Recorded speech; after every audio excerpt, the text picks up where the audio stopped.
So this is the story of how I came closer to the story I want to write for myself.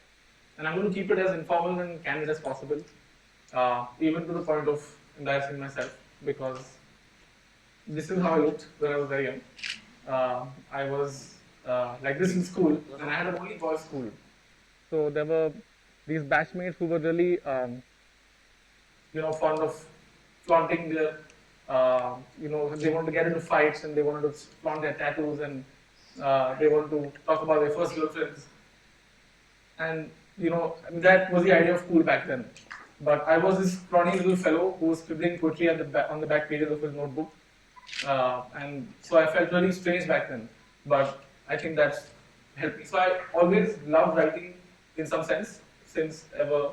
And then I was pushed into commerce in college because coming from a Kachi Gujarati family, they want you to know your numbers and they want you to do business at some point. But once the creative bug bites you, it's very difficult to get that out of you. So I fought really hard and did a mass media course. Studied BMM and specialized in advertising. And I had to fight hard again to not do an MBA. And I forced myself into advertising because that's where ideas came to life. And it was a very natural progression because you got paid for it. So nothing could be better than that. So I spent the next sort of 6-7 years, in some of the best agencies, working for very nice people on very good brands. And it was very fulfilling while it lasted. Won some awards along the way. But at some point, I found myself sitting, in the middle of it all and wondering, what am I doing? This is not the story I wanted to write for myself. Because as a writer or painter or filmmaker, you never really create art. All you can do is express honestly. And when people come in contact with it, it becomes art. When they interpret it in their own way. So, but here I was writing on a client's behalf, on a brand's behalf. And it was disheartening when, from the agency side, we had to sell ideas really hard to clients. And those ideas would change the fortunes of clients. And it would pay us our salaries. But, it's funny. It's like when you go to a doctor, you trust him because he's a specialist, right? You don't go and say, I know my organs better. If he prescribes medicine, you take it because you trust him with that. But, dealing with brands and brand managers can get difficult, and it's another battle altogether. And after a point, I didn't want to fight that battle anymore because I didn't enjoy that form of expression. So, on that part, even if you look at the best print ad today that comes out on the paper, it's chip paper tomorrow. People eat street food on it, and they use it as wrapping paper and all sorts of things I can't mention here. So it was disheartening at some point.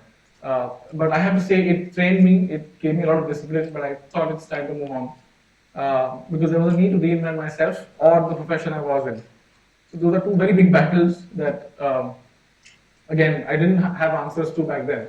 So I did the most craziest thing back then, which is very normal now. I quit my job, I used all my savings, took out all the money from the bank, and I just traveled across India. Across the length and breadth of the country, and that was liberating because I don't know what. There's no plan in place. There's no job at hand. I've quit 7 years of all those brands and awards and articles and accolades and friends and learnings, and I've just let go of that, and I've just said I'm just putting myself out there in the world and see what happens. And for the first few days are the most difficult because you always move around with a bubble, right? You go with your friends or family and you have someone to talk to or share those experiences that you're going through, and there are those fixed set of jokes, references that you make. But when you're by yourself, you throw yourself into the deep end. That's when your innate fears come to the fore, and you start getting uncomfortable, right? You explore the world that is inside of you, and you have meals alone, and you talk to yourself, and you erase all the unnecessary things in life. You don't want to allow them in your life after that anymore because you know yourself a little better. So that happened, and I went down south a month and a half. I discovered a bunch of places, and then I came back. And once that bug bites you, you don't want to leave that, like creativity. So I went again in the north, starting from Delhi, and explored Ladakh, there was an interesting place called Turtuk, which is on the Indo-Pak border. Turtuk has a very interesting story. In December 1971, the people of Turtuk slept in Pakistan, and because of the war, they woke up in India the next morning.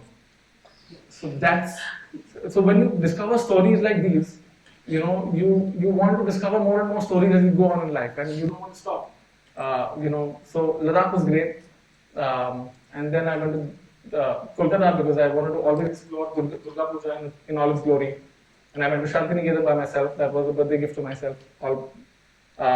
So after I came back, so these were some of the traveling pictures. Me with a heavy bag, and Ladakh and Shantiniketan and Kolkata. It was fun. So once I came back from the trip, I was flooded with offers, mainly from advertising agencies, the best out there, and it was hard to say no because that was what made me who I was. But I also knew that I don't want to get into the same rut again, and regret later to not give a chance to myself. But the toughest offer to turn down was from the biggest tech giant as we know today. They offered me to be their brand manager. But again, it was dealing with the agency, working on the client's behalf and bringing ideas to life that I may or may not believe in.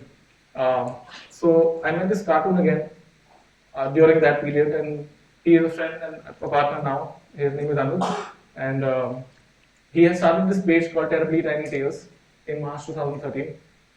And I was a writer with the first team of TDT, and we were 15 of us writing one tale every day. In fact, one of the speakers here today with us, Pratap Suthan, he is also a writer with us, and he was also part of that 15-member team. And it was fun because there was no audience back then, there was no page likes, no community, nothing. It was just a bunch of storytellers. And as they say, it's like a storyteller in a village started telling stories, and then people gather around the campfire, and then the crowd goes bigger and bigger, is exactly what happened on social media. The page started growing, and Anuj and I at that point discussed how we could partner and take Terribly Tiny Tales and the idea of microfiction to newer heights. So I'm glad in the last 2 years that's exactly what we've done. He handles the business aspect, and I look after the creative. And this is a much more fulfilling role because we've opened up writing to anybody who has an internet connection all over the world, and we discover new writers every day. We are followed by millions of people on a weekly basis, and it's really a humble experience to take a step back, write sometimes, but also let newer voices flourish. Because everyone should be given a chance to write. Who says only certain people can write?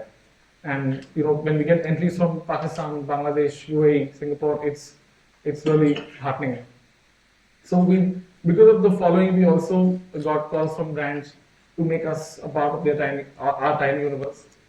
And we told them, as long as you don't throw a product in people's faces, we're okay with that. So we found a way to marry the core idea to our stories, and so far it's going very good. All of the clients we worked on last year are also repeating stories this time. They respect and value our ethos, and it's a nice community. And we also made about 13 short films, as somebody who introduced me mentioned. And I directed my first film. That was the biggest challenge for me because I was trying something new. As a writer, I'm very comfortable with a pen and a paper in a closed room on a desk. And here you have to suddenly call the shots with proper actors and a crew. But I want to fight those kind of battles, which push me into thinking harder, giving my best, not with the client. That used to happen earlier. So the battles now are very different. They are between which of these two stories should go out on the page. How do we involve more people from across the world? How do we do different languages? Where will the next big writer emerge from at the age of 16, 17? So behind all these, recognition, accolades, and awards and publicity, what is happening is the feedback we've got from the community, which is phenomenal. And when you get calls from, a cancer patient who tells you that your tales helped me through chemotherapy, that is a feedback that you want to, sleep with at night, and not maybe an award that you won on a brand's behalf. So this is what I'm happy with today. I'm happy writing this story for myself. But the story is far from over because we've not achieved what we set out to achieve. It's still a story in the making. We're building tech to enable more storytelling. We're putting systems in place because more people can get involved. As I said, more languages can happen. And ultimately, we want to make writing economically empowering for the entire community.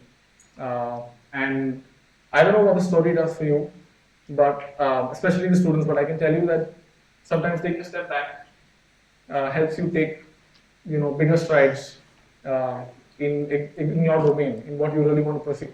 And if with all your heart, after breaking out of a job or a profession, if you give your idea a chance and give it your best, there will be a space out there and there will be takers.